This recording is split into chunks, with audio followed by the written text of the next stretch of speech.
Inspector గారిని జవాన్లను అందరూ కూడా అక్కడ పంపించినాను. సార్తో మాట్లాడుతున్నా. అంటే ఉద్దేశం ఏంటంటే వాళ్ళకి ఏదో మనం చేయాలని కాదు, ఇట్లాంటిది ఇక ముందు జరగదు. ఇట్లా కొట్టే అధికారము తిట్టే అధికారం ఎవరు ఇచ్చేది? మనం పని చేసుకుంటున్నాం, మన పని మనం చేసుకుంటున్నాం.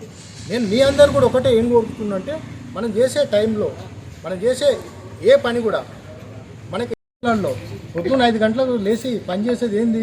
మన ఊర్లో ప్రజలందరూ మంచిగా ఉండాలని చేస్తున్నాం. సరే, ఇట్లాంటి సంఘటనలు జరుగుతున్నాయి.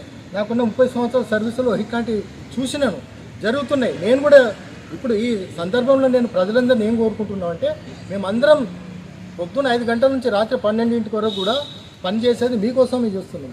మీ సహాయ సహకారాలు ఉంటేనే మన టౌన్ ముందుకు పోతుంది. మేము కూడా కష్టపడడానికి ఫలితం ఉంటుంది. గంటకు 2 గంటలు ఎక్కువ పని చేస్తున్నాం. ఇప్పుడు పెద్దవాళ్ళు చెప్పినట్టుగా జీతాలు కూడా మనకు కొంచెం లేట్ వస్తున్నాయి. అక్కడ వీళ్ళతోటి డిస్కస్ చేసినాను. ఇప్పుడు కేసు బుక్ అయింది. ఇప్పుడు కొట్టింది ఎవరిని కాదు, మన ఆఫీస్లో ఇంతమంది ఉన్నారు కదా, ఇది ఎవ్వరి మీద ఒక మాట అన్నా ఒక చెయ్యి వేసుకున్నా కూడా మీ మీద కాదు, నా మీద వేసినట్టు అవుతుంది. నేను